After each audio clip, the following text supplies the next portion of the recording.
Hello, everyone. This is Luke Johnson and Robert Schut. We'll be getting a new seminar series on Soren Kierkegaard's training in Christianity. Bob's going to be leading the discussion today. I imagine a lot of what we're going to be talking about today is kind of giving the background of this work. Maybe we'll make it a section or two in. Well, why don't we begin with some initial thoughts and reflections on the text? Bob was the one who selected this text. I guess I'd like to know what motivated your selection. Not that I disagree with it. I've read this particular text of Kierkegaard's probably 3 or 4 times. It actually might have been the first one I ever read of his. I think I read it as like a 19-year-old, and I was like, I didn't even know who Kierkegaard was, and that was the only exposure I had to him until I did my PhD. He's not taught, he's really not taught in most institutions. So it was sort of a serendipitous discovery that I made of this text when I was a teenager. And then when I was doing my doctoral work, it came up in my research, and now that I do Noetic, it's come up again. So what's your relationship with this text, and what motivated you to study it? I highly recommend it to everyone, and I'll try to put together some intelligent words about why I think it's worth studying. Well, I think, first of all, the name of it was attracted me to it, training in Christianity, because a lot of times Kierkegaard kind of wove Christianity into his material. He wasn't always as direct about his Christian faith as perhaps we might like it to be. But he spoke enough about it that we can certainly understand he was a Christian. And I like what he said about Christianity and about Christ. But I was looking forward to this because I was hoping he would get more direct and kind of open up in this text to us a little bit more, so we could get a little bit more insight into the mind of Kierkegaard and into the faith mind of Kierkegaard. So that's why I chose this one. I was hoping it truly would live up to the title. Have you read it before? Is this your first time through it? And have you, and I don't mean to put you on the spot, have you read it all the way through yet? No. What's your feeling so far? No, this is a book that I haven't read all the way through, and I probably will read it along with our audience as piece by piece as I do it. So I don't know how it turns out yet. And what was your other question? I think you answered it. Oh, okay.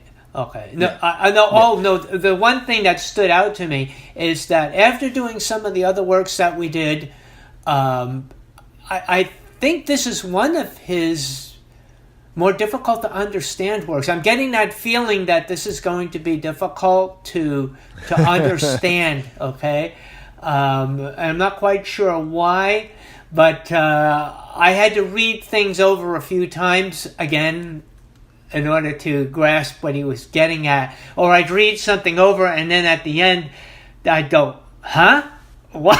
What did he just say?" Yeah. And then I'd have to go over and read it again. So yeah, I got a feeling I'll be reading it several times over, in a sense. I think it's one of these texts that can be read on several levels, and it's appropriate for wherever you are in your intellectual development. Like if you're just sort of, if you're interested in sort of getting the broad aesthetic sweep of Kierkegaard's more poetical writing, it's here. It's a beautifully written book. It's not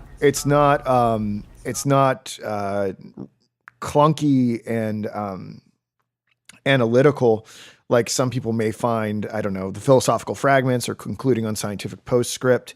Not that I would describe those things as clunky, just like they're just so logical in so many ways. So this definitely has like a broad aesthetic appeal, right? That you can just sort of enjoy on what would, I guess for lack of a better word, would be a superficial level. But then there are passages within this text, like you mentioned, that are so incredibly dense that there might be sessions where we just like struggle for like 30 minutes over like 2 pages because there is some really dense, rigorous philosophy implanted through this beautiful testimony of the training of Christian character. So it's got a lot going on. Stylistically, though, I think it's most reminiscent to me. I feel like this seminar or this book will resonate with those who enjoyed works of love. I feel like it's kind of aesthetically in that same ballpark. What do you think? Yeah, I think it's a good thing the way we did it. It just turned out that way, but having just finished Works of Love and now entering into this, I think it's a good transition. Yeah. Yeah. So I would say if you liked Works of Love, there's a good chance that you're going to like Training in Christianity. And the only other initial sort of thought that I would give about this book so that we can get into it is that there's something special about this text that I don't pick up anywhere else in Kierkegaard's writing. So something that's a big frustration point for me is that Kierkegaard is constantly insisting on the special nature of the incarnation, which needs to be dwelled upon. We really need to try, not that we can, get our mind around the paradox that is God becoming man. Mm-hmm. But what was a really welcome change of pace, and something, if you've been following along in our conversations from the jump, one of my frustrations with Kierkegaard is that the story kind of ends at the incarnation. And in this text, I had the chance to go through it before we started our seminar today. He is going to talk about the resurrection a great bit. And that's really fulfilling to me, because I don't understand how you can have a conversation about Christian faith or training in Christianity without talking about Jesus Christ's resurrection. It's almost like the resurrection was a superfluous detail in many of the other texts of Kierkegaard's that we've read and discussed. Mm-hmm. Yeah, it was something that maybe appeared to be taken for granted. So, yeah, and I mean, if that's what's in this text, I'm looking forward to that as well. It's down the road. We won't get to it probably till like episode 9, but okay. I was a pretty happy camper that he finally stepped up to the plate and addressed it. Good. All right. So without further ado, why don't I let you take control? Okay. Well, one of the books that I have here, which is a good book if you're just starting out in Kierkegaard, I would suggest maybe picking up a copy, is this book here. It's called The Kierkegaard Anthology by Robert Brattal, and in it he gives excerpts of most of the works of Kierkegaard. Some of these works are a little harder to find, so if you can even get excerpts from it, it's helpful. And then he starts it out with a little bit of a history of the book and maybe a little bit of his own opinion on it. So it's helpful to begin with. And so that's where I'm going to start my background or overview here for the book. So Brattal says that the book answers the question of what it means to be a Christian. It's not to believe in the right things about Christ and who he was, nor is it to believe that Christianity was the greatest force for good in the world. It's to become a contemporary of Christ in his suffering and his humiliation, and to act as did the apostles in spite of the world's rejection. In this sense, he's speaking about the social or the intellectual stigma that's attached to being a Christian. If anyone embraces Christianity for the sake of these glorious results, he has nothing in common with the apostles. And this includes becoming a Christian because it's the, in quotes, thing to do. So Kierkegaard also, interestingly, was rebuked by Bishop Münster for writing this book. So that's right. There's an interesting story that goes along with it. My understanding of it was that, I don't know if I have this correct, but my research on it was that Kierkegaard was worried that it was going to get censored or something like that, but Bishop Münster allowed him to publish it, but then in private, Bishop Münster did the rebuke. Do I have the story straight on that? I didn't get the full story on it, so that sounds reasonable. But I think after this, him and Bishop Münster kind of separated. They kind of parted ways after that event, I believe. It was pretty awkward after that. Yeah, I guess so. Yeah. But he says that Kierkegaard decided, and this is kind of an interesting point about his publication, that at the last minute, he decided to put his own name on this work. And as we'll find out, this book was written by his pseudonymous Anticlimacus. But at the last minute, Kierkegaard wanted to put his own name on it, Soren Kierkegaard, but he was too late to make the change, so it went off onto the press as written by Anticlimacus. And we'll discuss a little bit about what the difference is and what is that important or not. There's a little bit about that. But he talks about being the contemporaneous with Christ and with his sufferings. And he means to be involved in the offense. And the offense is an intensification of this paradox where God becomes Christ. This is what you kind of alluded to a little bit earlier. So I guess in this work, we're going to discover Kierkegaard gets more into this paradox of God becoming man. Oh, yeah. So April 19th, 1848, Kierkegaard had the revelation that everything has now changed and he must speak out. So the pseudonym that he chose was Anticlimacus. Now, Anticlimacus implies there was already a Climacus, which there was, which is Johannes Climacus. But in Johannes Climacus's writings, he never really claimed to be a good Christian. He talked about being a Christian, what it took to being a Christian, but he always fell short of claiming that he was a Christian. But here we have, if memory serves me correctly, the pseudonym of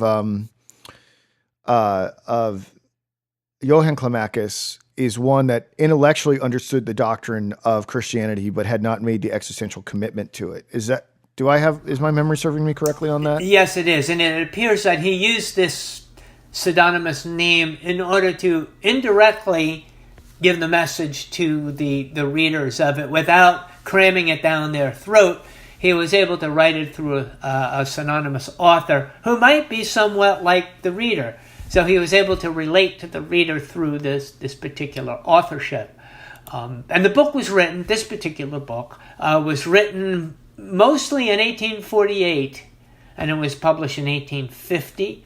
So that was about 5 years before his death. So this book kind of was during that period that we did speak about in some of our other podcasts, about Kierkegaard's transition from the aesthetic into the religious, at least a transition of his writing from the one into the other.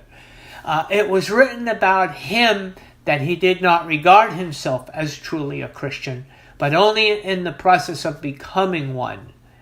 And this was taken from the editor's preface of the book.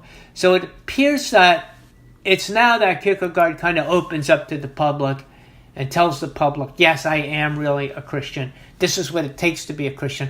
Although he didn't claim he was a good Christian, like he wanted to be categorized like Paul or Peter or James or any of the disciples, but he was claiming that he was just somebody who was trying to walk the true path of Christianity without trying to elevate himself to sainthood. So I think we could... Let me ask you a question real quick. Yeah.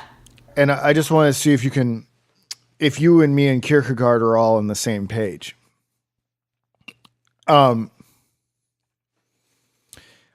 Right. Like Kierkegaard said, he was always trying to be a Christian. He would never say that I am one. He was always in a state of becoming, right? Yeah. Right. The more serious that I get about my own Christianity, the less, in a weird way, and maybe this is backwards and inverted, and you can help me through this, the more insecure I feel about my status. Whereas I notice that people who take their Christianity less seriously tend to feel very confident about their status, so much so that they feel like they can go around damning other people and judging other people. I guess what I'm trying to say here is I understand how high the Christian ideal is and how far away I am from it still, even though I take it very seriously. Mm-hmm. And so I I think I'm saved, but like I wouldn't blame God for damning me if he wanted to, Right. because like I'm definitely not Jesus Christ. Right. No, Do you understand that tension? Do you know what I'm talking about? Where you feel you take your Christianity very seriously, but you're not even sure you're doing it right. Yeah, I think that you can even see some of this reflected in Paul's writings and in Luther's writings, as in his youth anyway, and probably in some other people who became famous. That and this is kind of difficult to explain, but I think that we have confidence, but not confidence in ourselves, and not confidence in the fact that, as they were saying here, that we know the truth and have figured it out on our own and have chosen the truth on our own, but rather that God has made an invitation, given us an invitation that we've responded to. And I think it's more that we feel as we become more mature Christians. And it's a confidence not in ourselves, but it's a confidence is in the Word of God. It's in the way I like to phrase it in my Bible study is we have confidence in God's promises. Where the Old Testament is a story about the promises of God, the New Testament is the one about the fulfillment. So we have confidence in the promises of God that they are fulfilled. It's got nothing to do with anything we've done in this process of salvation. And that may be a misunderstanding. I know. I'm just very hard on myself, and I understand what a lowly sinner I am. Well, it's certainly it's safer to have that attitude than it is to have the other attitude. Yeah. Yeah. So I would certainly suggest we begin there and let God do the transformation in us. He says that the requirement, and this is in the editor's preface, if you're following along, the requirement set forth here by the pseudonym is of the highest demand and should not be mitigated. So by using and choosing this pseudonymous name of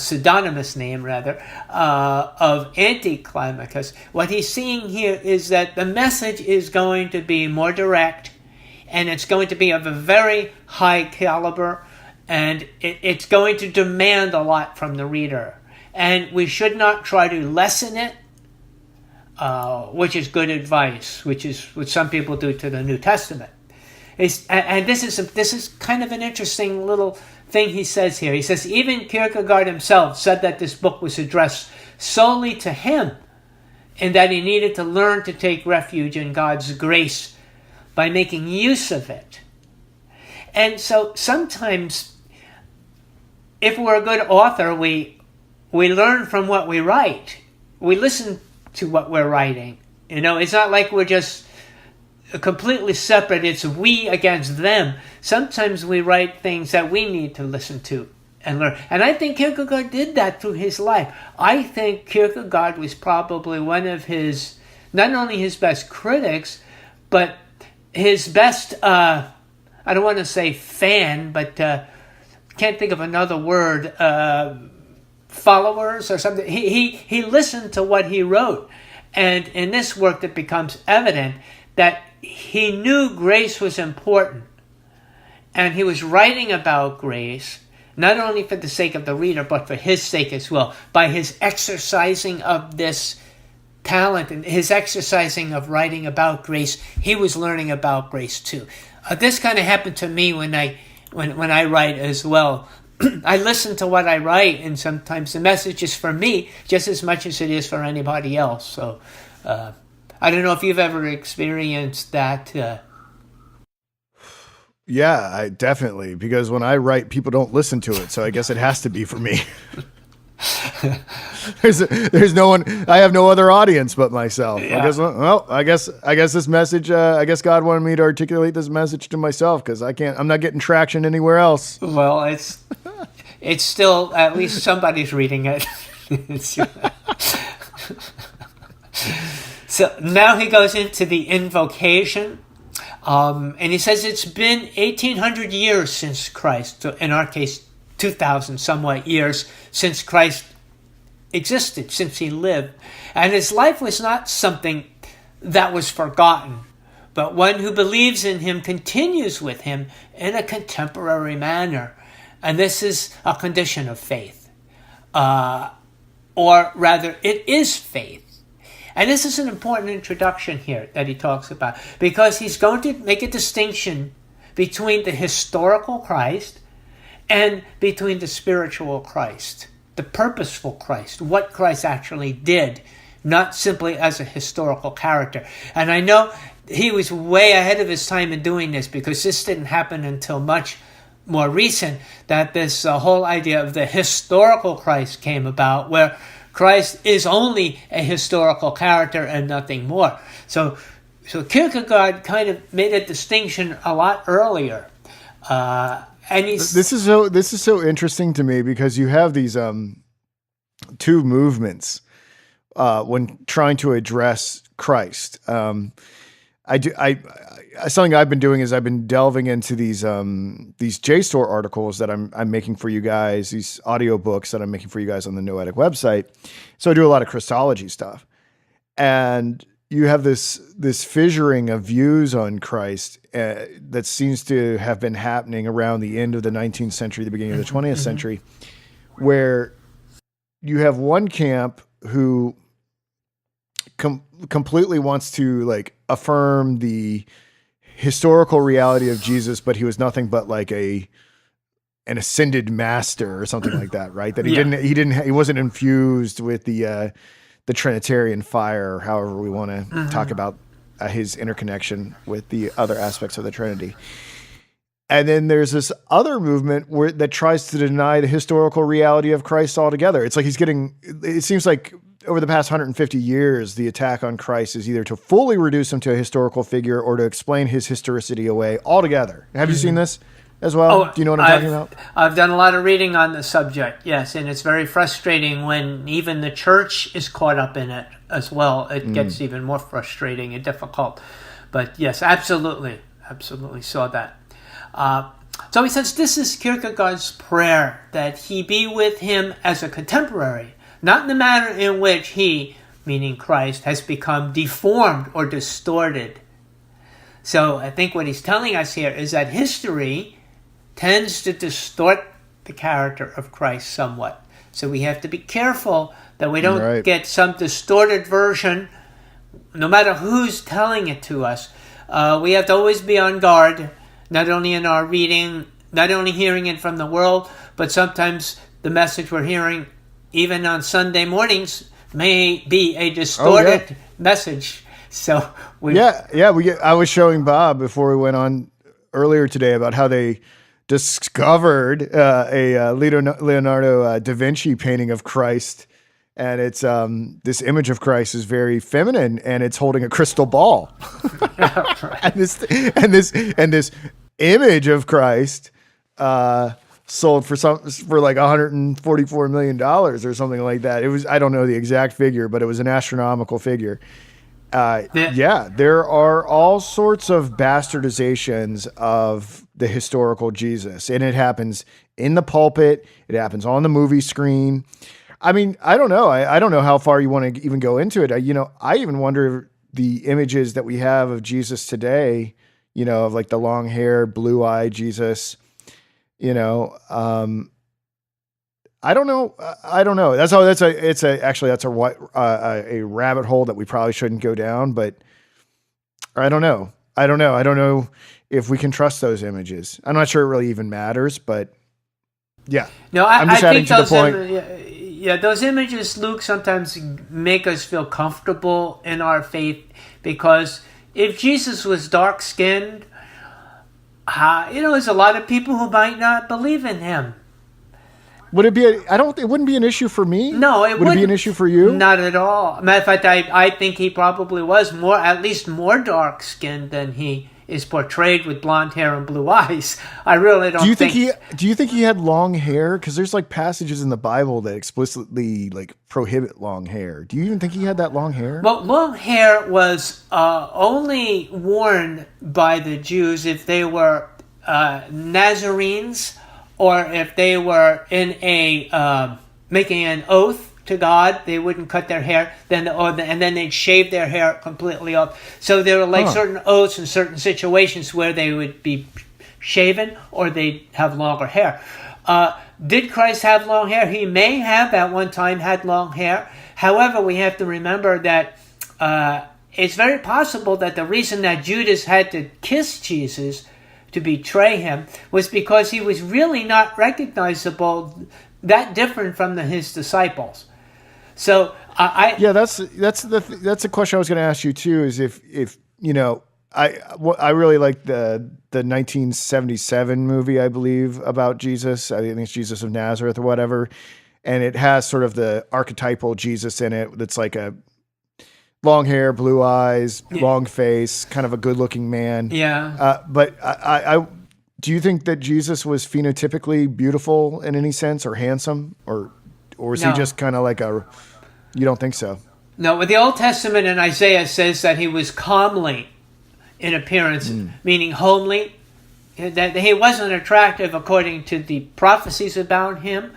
So I would kind of take that over Hollywood's version and think that he, in spite of how producers say they're going to make a movie and they're not going to make Jesus handsome, they wind up doing it.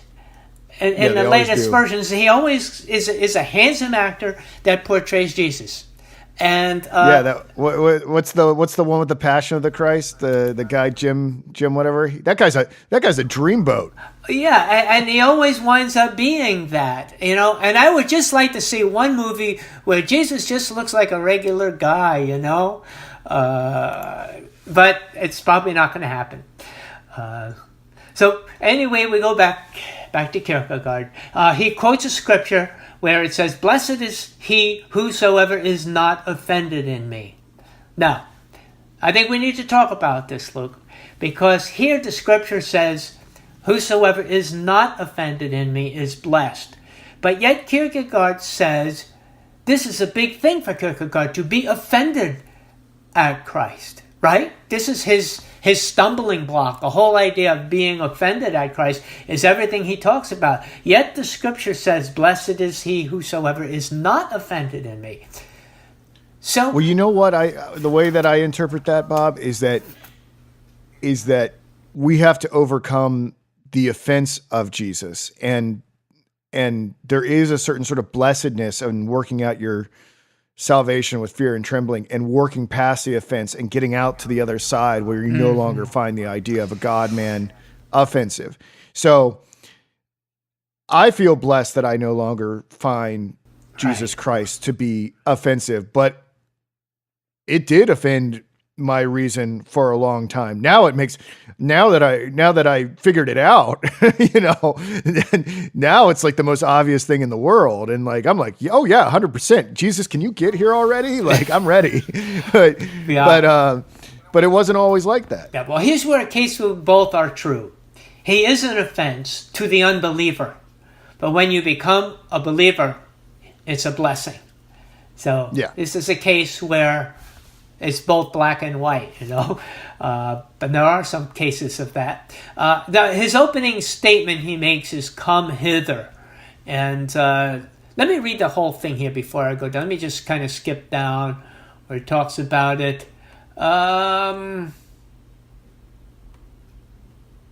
It's taken from Matthew. Let me find my little note here. Oh, it says, it's Matthew 11:28. It says, "Come unto me, all ye that labor and are heavy laden, and I will give you rest." So this is the verse that he's going to kind of work around and kind of make us think about. And let me go back to my note here. So in his opening statement, he's just taking a piece of that, which is "come hither," shows that Christ offers the sinner help in a way that almost shows his sense of need to help others, as being just as strong as the one needing to be helped. And he's saying here that Jesus almost pleads with us. Please come hither, because he wants us to come to him. Now Kierkegaard is going to really use some of these verses, some of these portions of this verse in order to give us a picture of Christ when he says this. When he says, come hither, he's inviting us, is the term I believe that he uses. Now we're going to start on the main sections here. There's 3 opening sections. It's very confusing how he laid this out, Luke. I tried to kind of follow this, and he's got like section 1, 2, and 3. Then he goes into something else, and he's got another 1, 2, and 3. So it's a little hard to follow. I haven't quite laid it all out yet. But at least in the beginning, under section 1, which has been called the invitation, begins on page 11 of my book. Oh, I should probably show you which book I have to make sure that we are all on not only the same page, but in the same page of the same book. So this is the book that I've used here, and it's Training in Christianity by Søren Kierkegaard. It's put out by Vintage Spiritual Classics. So my page numbers will reference that. I don't know. And you have the Walter Lowry translation. And it is the Walter Lowry translation of it, right? And I have the same one. I have an older edition with a more beat up cover. It's without the fancy portraiture on it. Yeah. And it's also upstairs. So I'm going off the top of my head. Okay. Well, yeah, it's a version. I did not have the book prior to us deciding to do this. That's so I sent away for it, and I got it in time, of course. So Matthew 11:28, which was a verse we already read. When one is in need of help, they shout out, "Come hither." Well, today we probably don't shout out, "Come hither." We probably just yell out, "Help," or call 911, right? I don't think we yell out, "Come hither, come hither." I'm not sure that would probably create a lot of confusion. But you get the point. He talks about the quack doctor who might yell out, "Come hither, I heal all diseases," or "Come hither, all ye who can pay for healing at an exorbitant price." So this is kind of like, I guess, the medical care was probably not much different in his day than it is today. Medicine costs a lot of money, and today people are advertising all sorts of pharmaceuticals online today. Come hither, buy our pharmaceuticals, even at their exorbitant price. So I think we see that today as well as we did in his day. More commonly, one has to seek out help, and good help is hard to find and very difficult to access. So if we want good quality help, and then it's just related to the medical field just for a minute, it's hard to find a good doctor who's willing to listen to you and who's willing to really work with you to make sure you get well without paying exorbitant prices for tests and for medications that he's just simply trying out and using you as a guinea pig. It's hard to find a good doctor to work with. And you have to seek them out. But in the case of Christian faith, the one whom we seek is actually seeking after us. And he's the one who yells out, "Come hither." So he's drawing a contrast between these people who are trying to help us at a price, who we have to kind of seek out, the good ones, as opposed to Jesus, who's actually asking us to come to him. And he doesn't even wait for us to come to him, he says, but he comes to us first. His help is the only kind of help that can help us in the kind of situation that we're really looking for forgiveness, or as he calls it, for rest. So this kind of draws a dark line between one and the other. Kierkegaard says that he is the one who calls himself our Savior, which is, again, getting into a term that he doesn't usually use. I think he's used it before a little bit, but here he's now using the term our Savior. No matter how caring an individual is, he cannot help everyone. So he's going to, once again, continue this comparison. No matter how caring even a doctor is, let's use a doctor, who has all the skills, he's been technically trained, he knows what he's really doing. He can't help everyone. He can only help a limited few. But Christ does help. He helps everyone who comes to him without a restriction. He does it free of any ego and is impartial and sets no price upon himself. And he asks us actually to forget about ourselves. So there's no real price to pay in order to come to Christ. Whereas there's always a price to pay. If a doctor has a high demand for people, many times his price goes up. And that's just the economy. That's just the way things are. But Christ, he says, helps us unconditionally. He talks about human compassion. He says that it does have benefits. He acknowledges there is such a thing called human compassion. And he, on page 8 here, rather than try to read my notes here, let me read what he says on page 8 of this section. He says, "Come hither to me, wonderful, for human compassion does indeed do something for them that labor and are heavy laden. One feeds the hungry. He clothes the naked. He gives alms. He builds charitable institutions. And if the compassion is more heartfelt, one also visits them that labor and are heavy laden." So he's speaking here, I think, about a lot of even Christian denominations have a lot of compassion. And they build hospitals. And they build places where people can come if they're hungry or if they need clothing. So this is human compassion.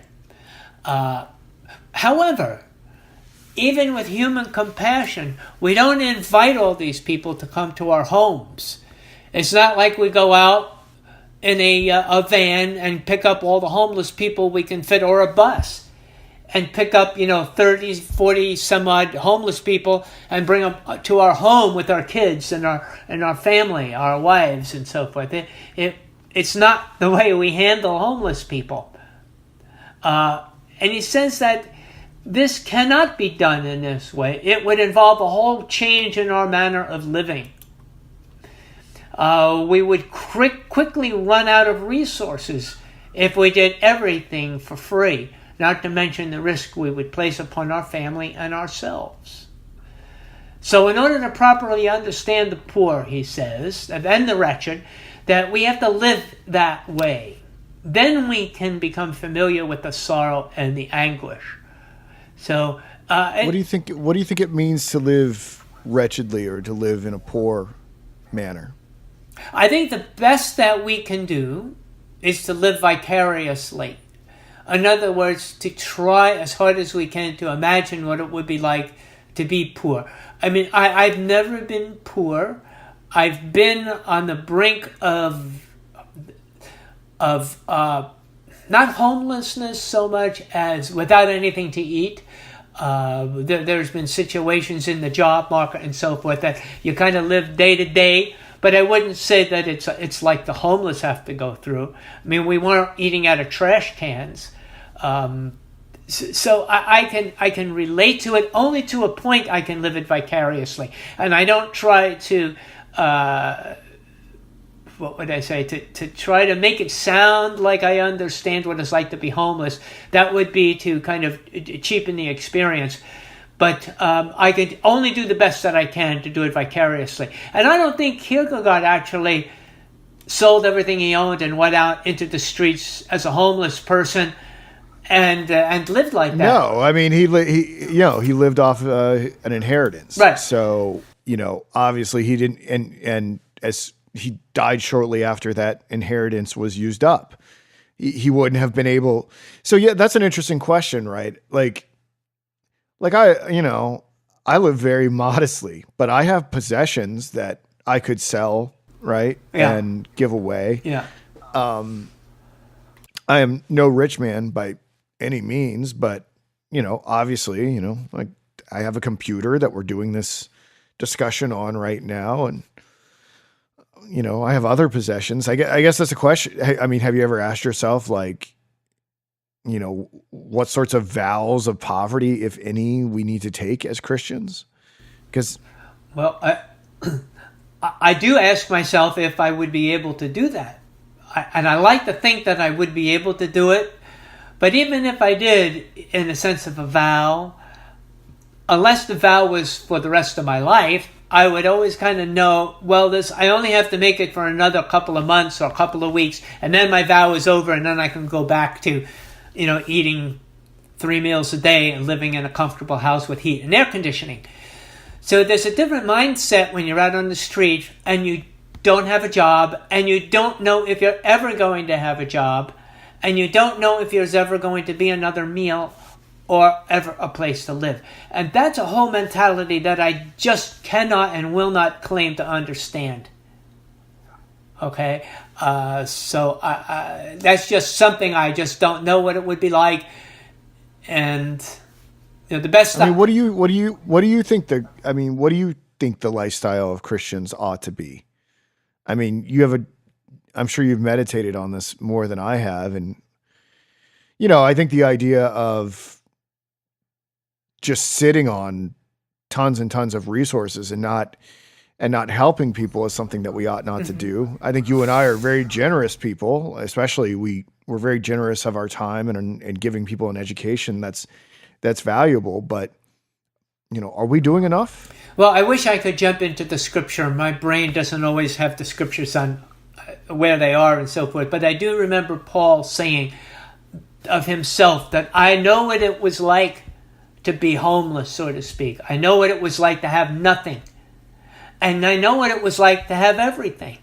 So I know what it was like to be poor, and I know what it was like to be rich. But he says it's important to be satisfied with whatever you have. When he was poor, he was satisfied with it. When he was rich, he was satisfied with it. So I think the most important thing is to not always be grasping for more. I think we have to be happy. I know that I'm happy. Years ago, I've reached a happiness because I said, I have enough. It's not as much as a lot of other people have, but I have enough. And I was satisfied with what I had. And I think that's important. So I would say for today and modern convenience with everything that we have, learn to say, I have enough. I don't need to be rich. And that would be my advice anyway. Yeah, it's very hard for a lot of Americans to do. I mean, they're constantly chasing their tail with this whole materialistic cycle. Yeah. Well, let's see. There's a quotation on page 9. But let me just go into my notes here. The danger in setting up a charity is that a charity that would help everyone for free is that everyone would come. So what would you do if you set up a charity, meals free for the homeless, and all the homeless came? What would you do?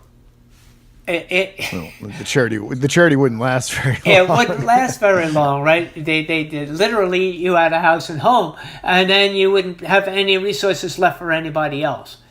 So that's a problem, right? How much do you need, and how many can you allow come?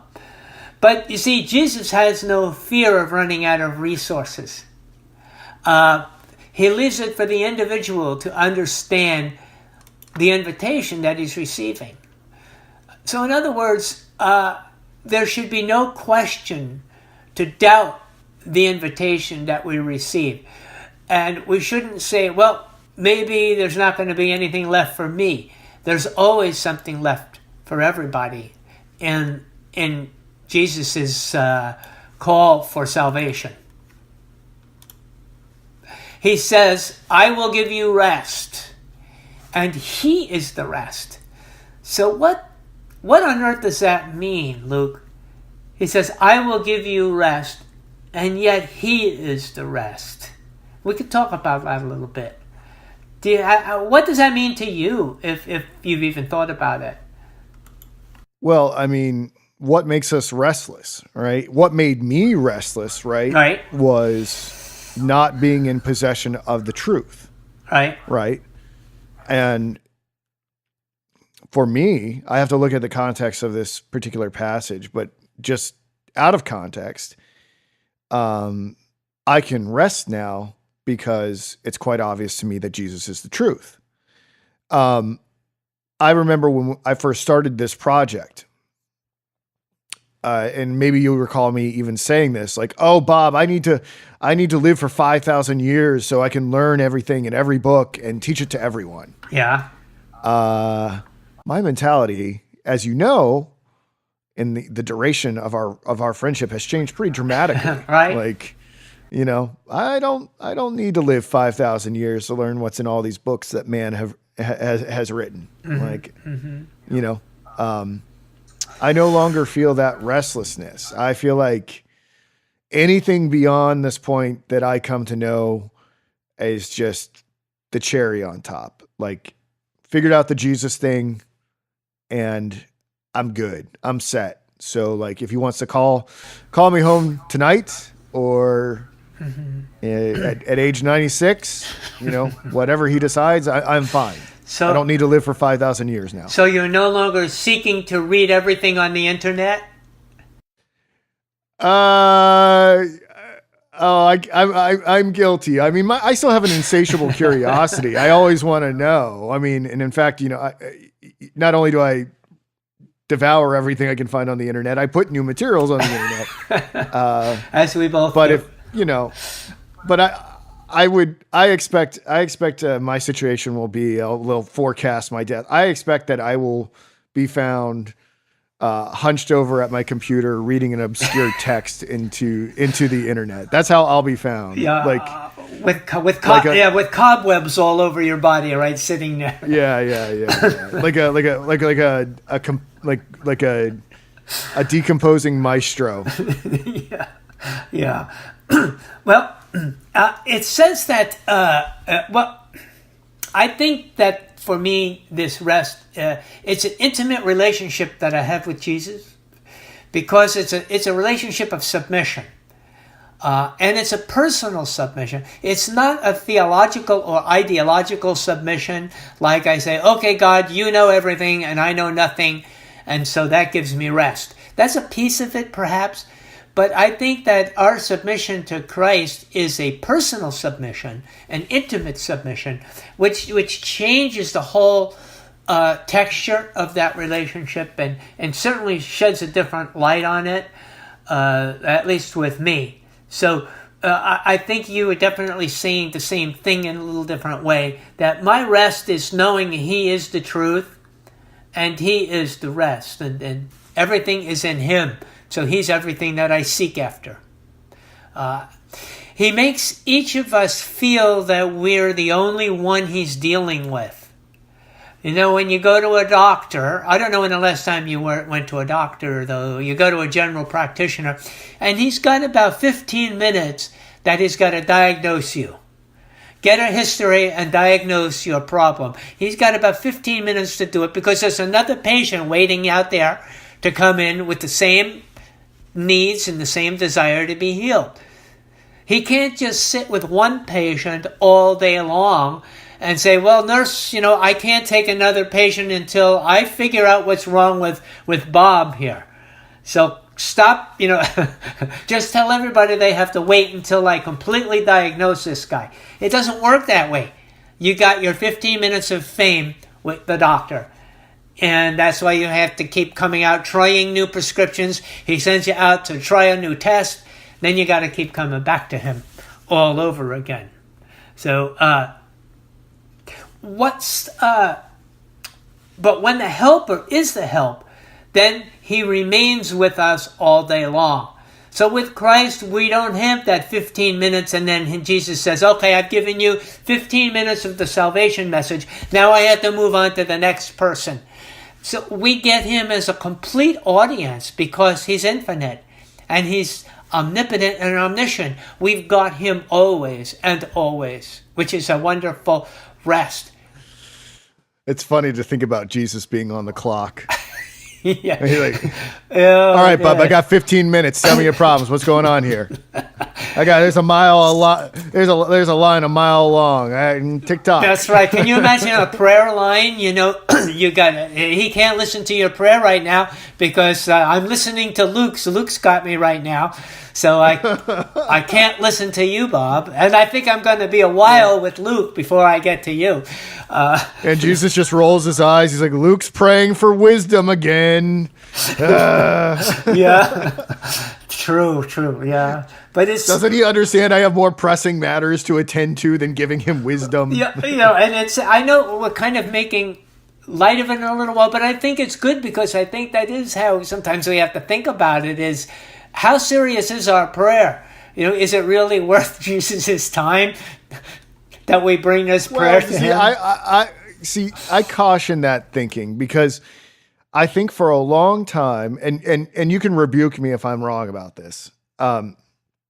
I think for a long time, I felt like because I am a relatively privileged person, right? Yeah. We all are here in America, right? I think I felt that any of the things that I needed help with were so not worth God's time, right? Like, for instance, if I was wrestling with anxiety or depression or something like that, these are so trivial compared to, like, I don't know, someone who's like starving or suffering from some physical malady.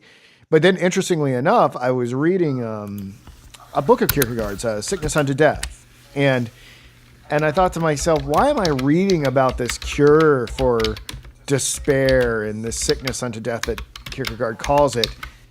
Why am I not praying for alleviation from it? And when I was able to make that paradigm shift, a lot of things went better for me in my life. And that's one of the things I talk about to people who may not be Christian or baby Christians or whatever you want to call them.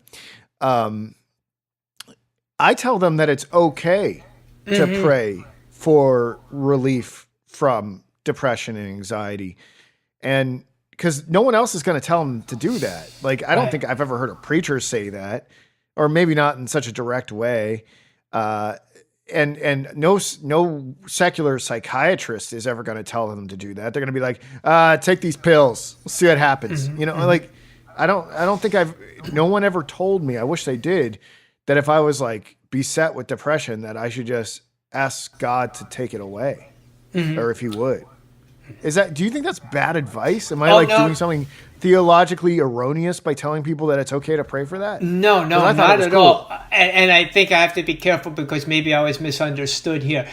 The point is that we need to see how valuable God is in that he listens to our needs, no matter how insignificant they might be to the world. Our thoughts and our needs are not insignificant to him. So that's really what I was kind of getting at there. It's certainly not to say that we should only pray for world peace and never pray for anything else, Not at all. Not at all. We pray every minute little thing that happens. We ought to come to prayer in every little thing that happens in our lives. Not always just asking for things, but just thanking him for every little thing. That's why we say blessings on our food a lot of times. Thank you for giving us something to eat, So yeah, absolutely we pray for great things and for not so great things. The point is we're praying and we're developing a relationship with God. Now, in this verse that he gives to us about come hither, all ye that are heavy laden, you might wonder, well, what's the word laden mean? Because we read this from the Old English. Obviously, he's quoting from some Danish version of the King James, probably. So what does laden mean? Well, we should clear that up. It means a burden. So come to me, all ye that are heavy burdened, and I will give you rest. So he says that the invitation goes out when there is a parting of the ways. Now this is one that I had to read a couple times over here. He says the invitation goes out and becomes louder, in a sense, when there's a parting of the ways. There does not need to be an invitation if there is a nearness between the parties.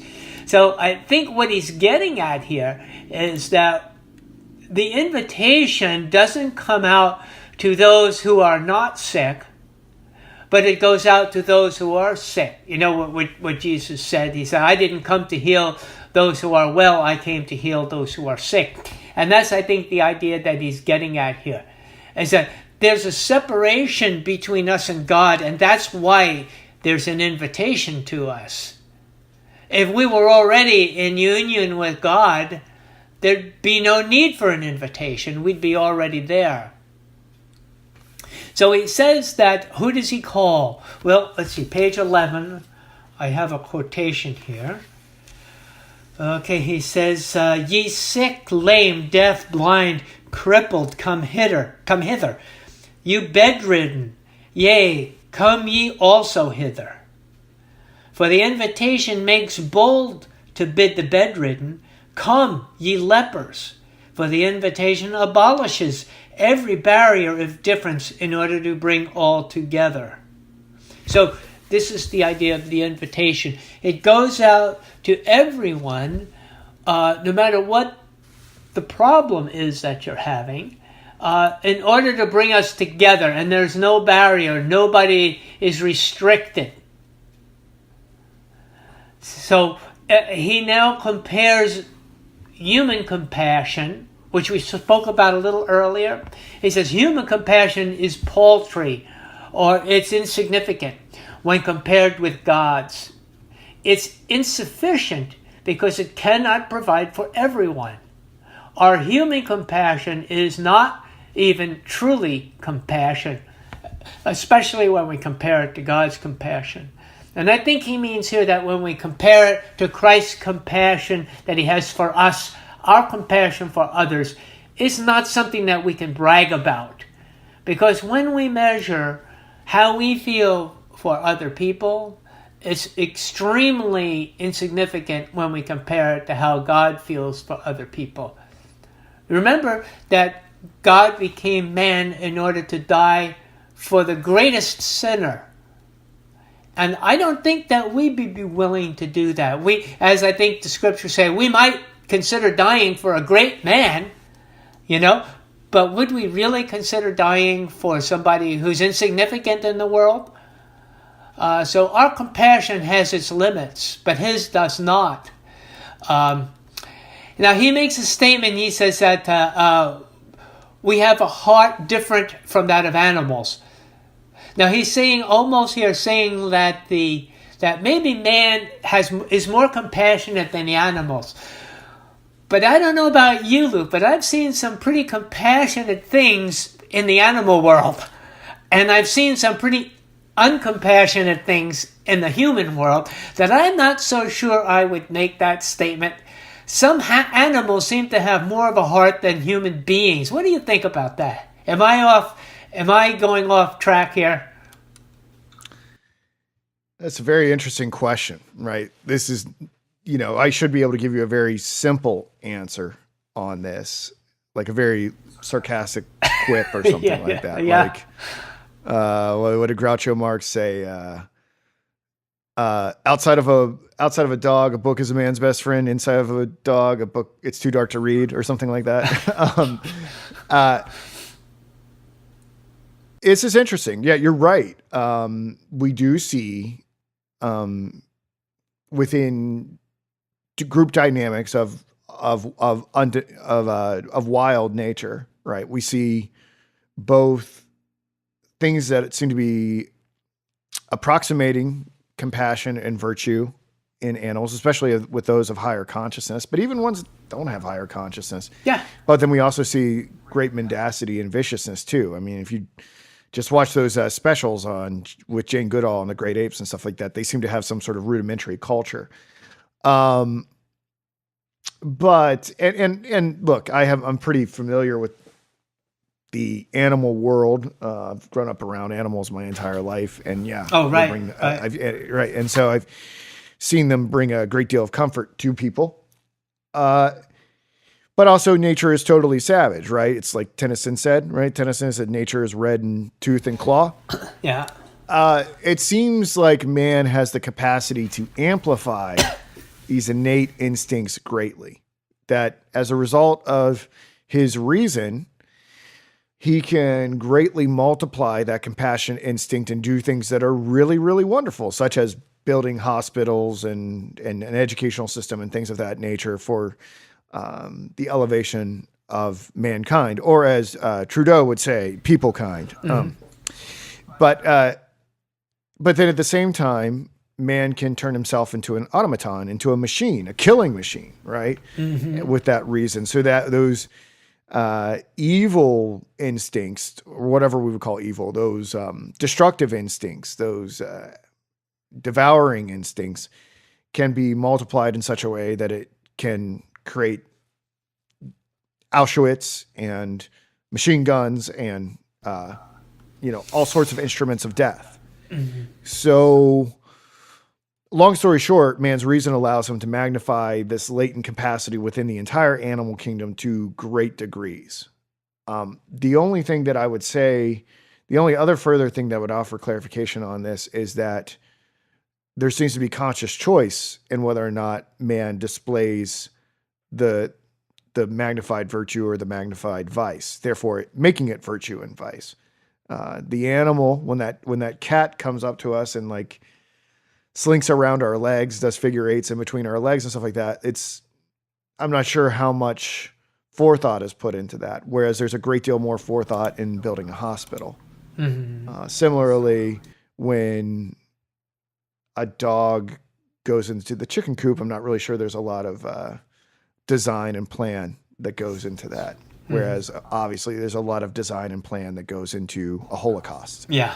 So I'm blathering, but I know I know what you meant, but I've obviously gone here and no, made I think something that was simple, unnecessarily complicated. I think you expanded the idea, and I think it's very interesting what you said. I think it's something that we need to think about, contemplate, because I know that listeners here would probably hear that, well, we're so much better than the animals as far as compassion. And, we've seen those rescues that dogs will make going into a burning building to rescue a child, and things like that a lot of people wouldn't do, so it's kind of amazing. So I'm always amazed at the animal world, and, I kind of look up in that situation and say, well, if they can do it, I should be able to do it, Yeah, well, I think there's I'm starting to come around to it. I think animals are really important to God. I think, I used to be of the mentality that, man is important to God, and then, these animals are just here for us to eat them. Yeah. But I get the sense that animals are really important to God in a way that I can't fully comprehend. I'm not prepared to say that,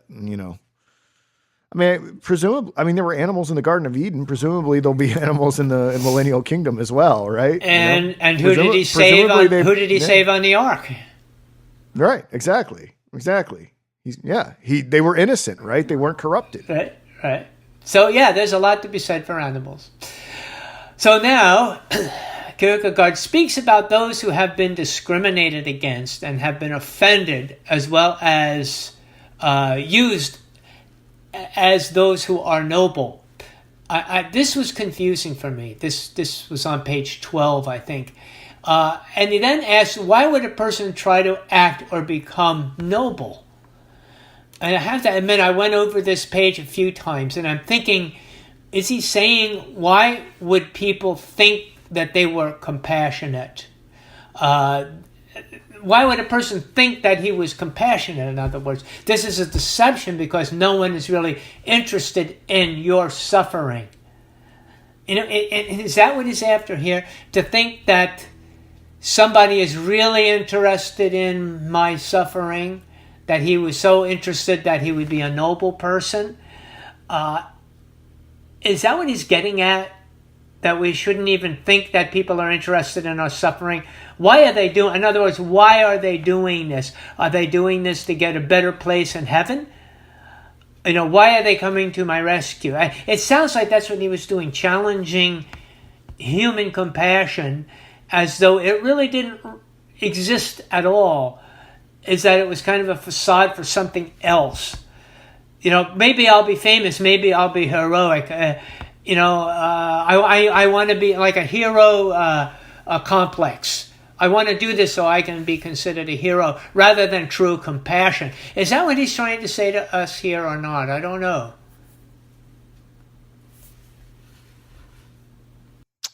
I mean, this is a fundamental question about whether or not altruism is possible, right? I guess that's what I'm saying, yeah. Yeah. I'm not so cynical to think that it's impossible. Do you think he is, though? I think we need to really interrogate our motives. I mean, depending on the situation. I mean, I think there can be scenarios that are so reflexive that don't allow for meditation upon how it benefits us. Yeah. Do you think that Kierkegaard was that way, or do you think he was that negative about human compassion? Or do you think he really believed that people could consider his suffering, truly consider his suffering? I don't think anyone, I'm pretty sure he didn't think anyone could understand his particular sort of suffering. I don't think he felt any sort of great kinship with anyone, that they're like, I can feel your pain.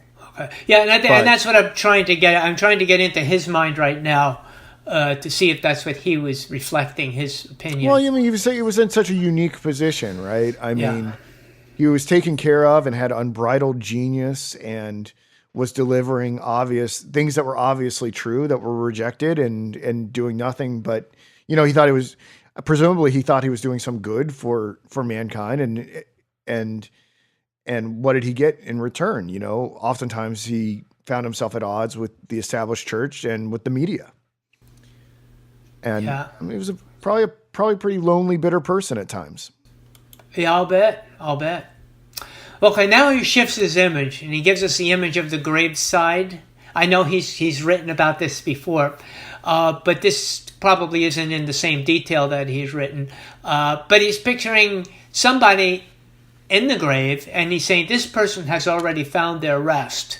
So in the grave there is rest, but those who sit beside it are not yet at rest. No. So those who are dead are in a way at rest, but those of us who are still living and have to deal with all the tragedies of life are not. Well, presumably they're at rest if they made it to the right side of eternity. Yeah. So I would qualify that, like that if they found salvation, I think they would be at rest. But I don't think I don't think it'd be a foregone conclusion. But yeah, I mean, why would the individuals at the graveside not still be at rest? And I think it goes back to what I said earlier, is that being a Christian is a process of becoming, and you never really arrive at being Christian. It's something that you continually have to work on. Yeah, I don't think we ever sit down and say, okay, I finally made it to a perfect Christian now. I can kick back and rest, right? Nope. Well, so in that sense, we're still working. But he also has a different flavor now that he at least I saw something different in here when I reread this a few times. He may also be speaking about death as bringing a separation between two loved ones and creating, in this sense, an unrest in the one remaining. Do you know what I mean? In other words, he sits next to somebody that he knows, a friend, perhaps a partner of some kind, and they're dead. And he's now separated. He feels this loss. So there is no rest for him. For his partner, it's over. He's resting. He's with the Lord. But for him, the one who's living, he's dealing with that sense of loss that perhaps doesn't go away for quite some time, or at least doesn't mitigate itself for quite some time. So I kind of saw that in this too. I don't know whether that he meant that to be in it, but I saw that in there as well. And he says that the call goes out from Christ, however, it does bring rest. Now, it could be that he's speaking about the promise of eternal life as being the complete rest. So we may not say we're perfect Christians, but we can at least say that we can rest in his promise of eternal life. So yeah, and this is the weird thing, right? Because on one level, and this is the tension that we've been talking about through this entire conversation, is that on one level, on the plane of eternity, right? Yeah. There is rest. There is security that we are saved in Jesus Christ. On the plane of reality of this earthly temporal plane, right? There is temptation and affliction as a result of being imprisoned in our bodies. And so as much spiritual rest as there is in Jesus Christ, there is still the body weighing us down. Mm-hmm, mm-hmm. Yeah. So in a way, I guess the way that I would be tempted to speak about it is that the rest is not really perfected until our life comes to its end. Mm-hmm, mm-hmm. Yeah. Do you think that's a wrong way to phrase it? No, I think it depends upon the view that we're looking at the moment. And that's one of them. That yes, we've come to the sense of our search is over for truth, but we haven't yet finished. We haven't yet fulfilled that truth. But we can say, breathe out a little bit of air and say, yeah, I'm resting now because I know I don't have to look anymore. We say a little bit more about that. So let me get to that then. It says society is cruel and shuts us out, but Christ call opens up the door to us and offers us rest. So I think we've experienced society can be like this, that it shuts us out if we're not in full agreement with it. But Christ's call opens up the door to us and offers us a sense of rest, something that society does not do. So I put in my notes in capital letters, so what kind of rest is he speaking about here? So it could be, based upon my life experiences, it could be the burden of being righteous that we're struggling for, to do things the right way, where we struggle with this every day. We're in a life struggle, actually in life in a struggle, and yet we're in a fear of death. So we have the two things. Well, I shouldn't say we're in a fear of death, but we're between life and death here. And so we're struggling to do things in the righteous manner.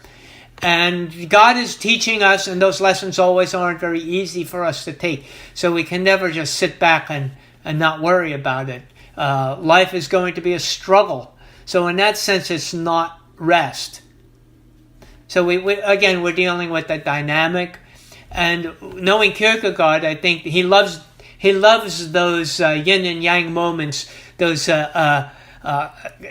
controversial moments where we have one thing pulling one direction, another pulling the other direction, those opposite poles. He loves this polarization of things. So he's probably if there's no trial, there's no development of character. Right. If there's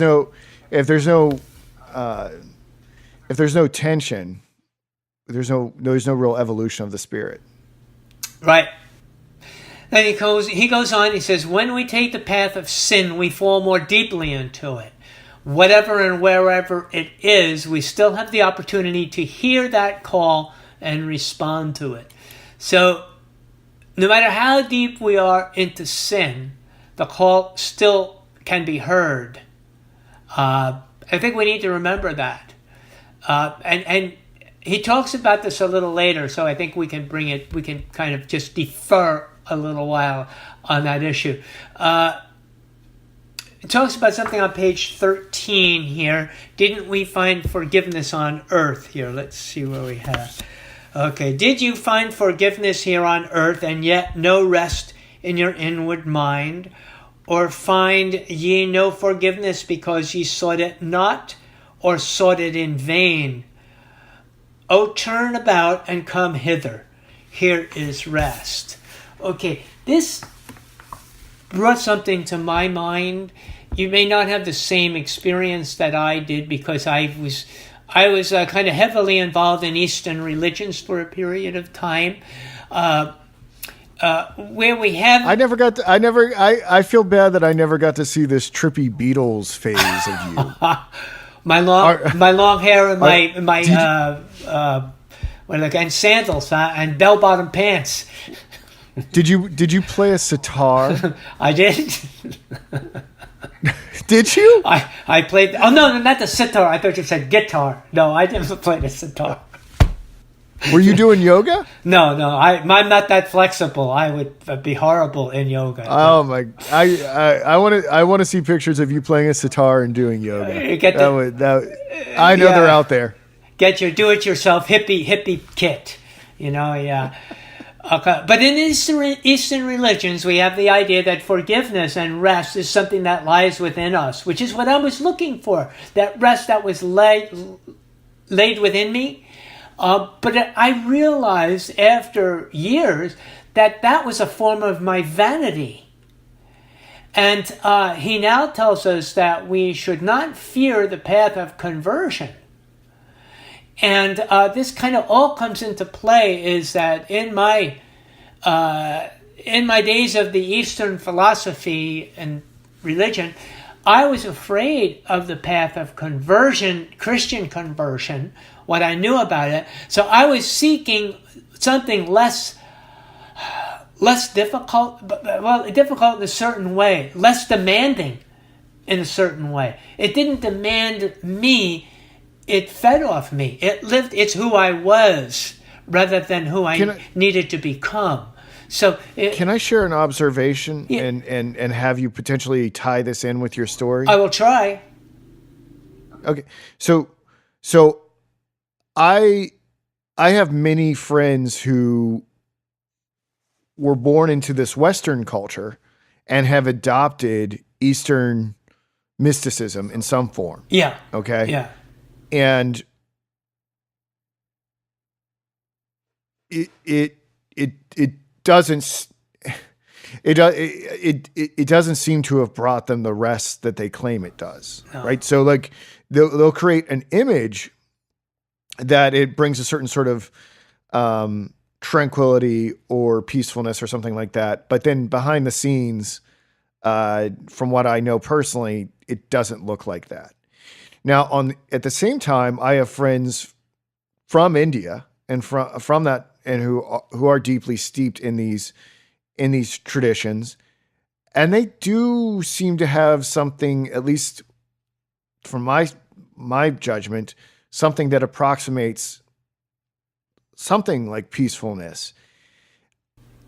Yeah. I'm sort of wondering if it's possible for Westerners to even have that if they were born into a culture that is not set up to be conducive to it in the first place. Do you understand the question I'm asking? Yeah, that's a great question, because for the Westerner, there's a conversion that's necessary for him to go through into that ideology. Whereas for the Easterner, he's born in that, and he does not have to convert into that culture because he's already there. So and you would confess that you can see that those religious forms work, air quotes, for people in the East, in a way that they don't necessarily work for those in the West. And I guess what I'm trying to say here is that there's great value in those things as they appear organically in those countries, although I would still maintain that it's an incomplete understanding of religious truth, and that those individuals, I would say, still need to be evangelized to. I can have my cake and eat it too on this issue, where I can say that they have a beautiful yet incomplete religion, right? Yeah, well, everything is, you have to understand, in the Eastern culture, everything is redefined differently than it is in our culture. They don't, and that's why communication is so difficult, because when we say the word sin, it doesn't mean the same thing to everybody. For people in the Buddhistic world, or in Buddhism, what does sin really mean to them? How can man really sin? Man is part of the infinite God. It's based on a whole outlook that's completely different than ours. So how do you repent for something that you don't even acknowledge exists? Right. Well, in the Buddhist tradition, like ultimately you're to annihilate the self, so there's no self to sin.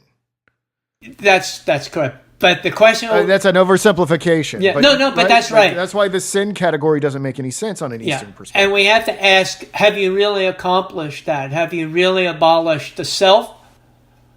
Is that even possible? Or have you simply become numb to the self? Have you simply just kind of... that's why, drugs and so forth came about in the 60s too, to help get us to that point. Well, isn't that more of a numbing effect than it is a conversion effect? Oh, yeah. So, that's what I would question, about Eastern religions. Is it more a self-numbing to who we are rather than an actual becoming a nobody, so to speak? Because Christianity is actually an Eastern religion.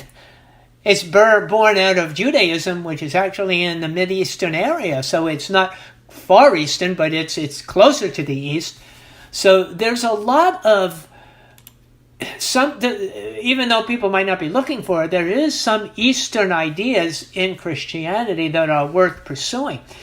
But it is not to numb the self.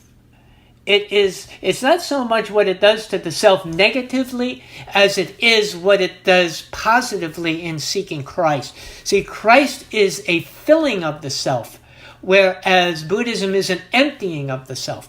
So you've got two completely different ways of looking at it. Right, and that's why I think it's interesting to understand Kierkegaard's stage theory is that there is a role for these religions that are about annihilation, right? As sort of as they serve sort of as a preparatory stage for Christianity. Yeah. I'm glad I went through what I did. I think the Lord was teaching me something that I'm able to see maybe a little deeper or appreciate what I have maybe a little bit differently than others. But I don't regret my life. I don't regret what I did because God has used it all to bring me to this point. When you were involved in Eastern religions, did you feel like you had emptied yourself out? Like what did that even feel like?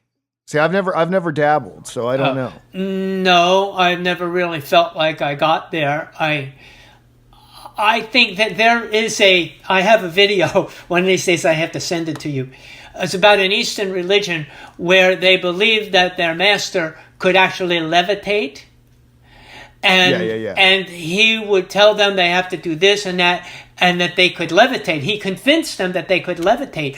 So they all believed that they could do it. And there's a picture of all these people sitting cross-legged, jumping up in the air. Very comical, because they believed that this was part of learning how to levitate.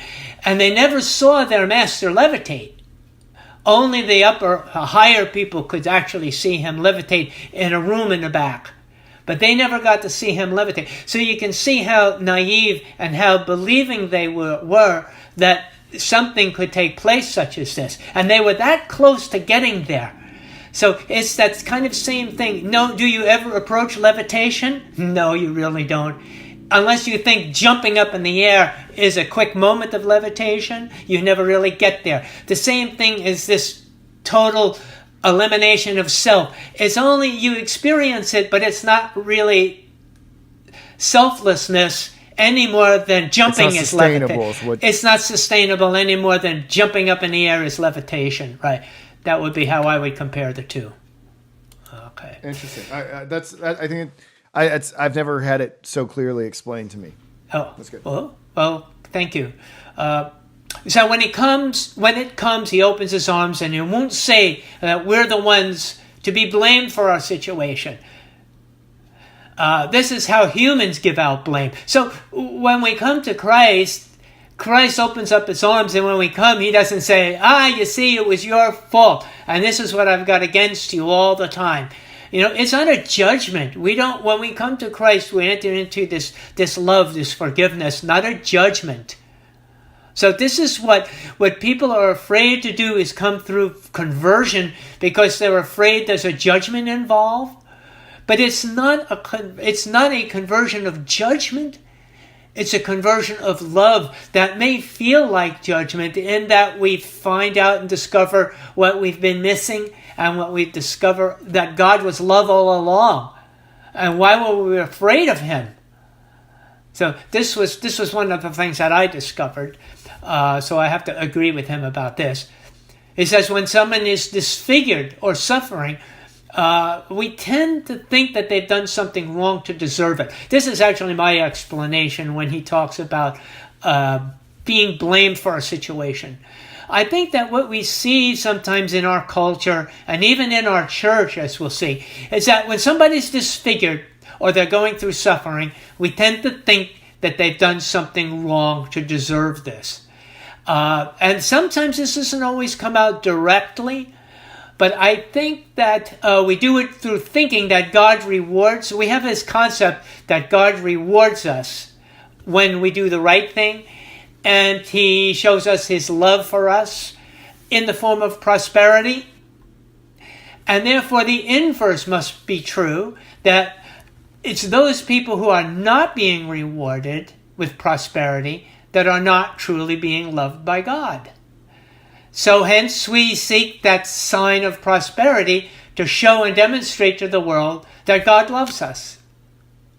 So this is something that we need to be true. It's not prosperity that God proves that he loves us.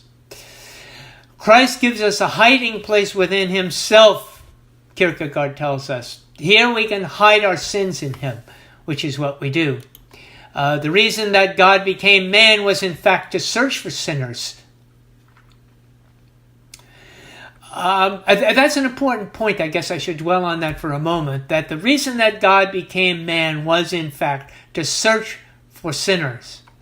It wasn't for anything with vanity with God. It wasn't that he was becoming man to show us how easy it was to be perfect and to rub our nose in it and say, you see, I could do it. And it wasn't that he wanted to be king and he just wanted to conquer the world as the Messiah. It was, in fact, to seek out sinners. This lesson is clear in the in Matthew and in the other Gospels. Yeah, God's going after his lost sheep. God is going after his lost sheep, the sinners. So now we enter into section 3, where he starts out again the quotation, "Come hither," and he assumes that people are heavy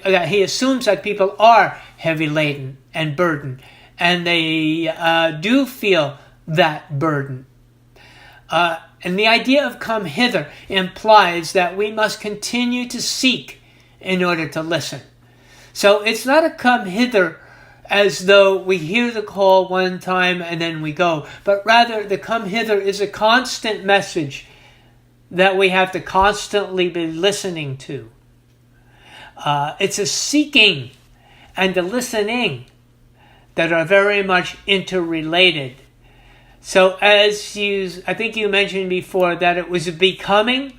This is a very important concept in our faith, Luke, that we are in the present in that sense that everything we do is becoming. We are seeking, we are continuing to seek. We are listening, we are continuing to listen. And we are becoming in that we are constantly being altered, being changed. So it is not a one-time salvation event that we do it, we celebrate with baptism, and then we're done and we just go back to our normal lives. It's a constant baptism. The water baptism is only a moment in time, but it continues spiritually. We continually are baptized into the death of Christ. People don't see that. The one who suffers truly, he says, is a person who goes into silence and he lacks the courage to confide in anyone. He's lost hope in others and in himself.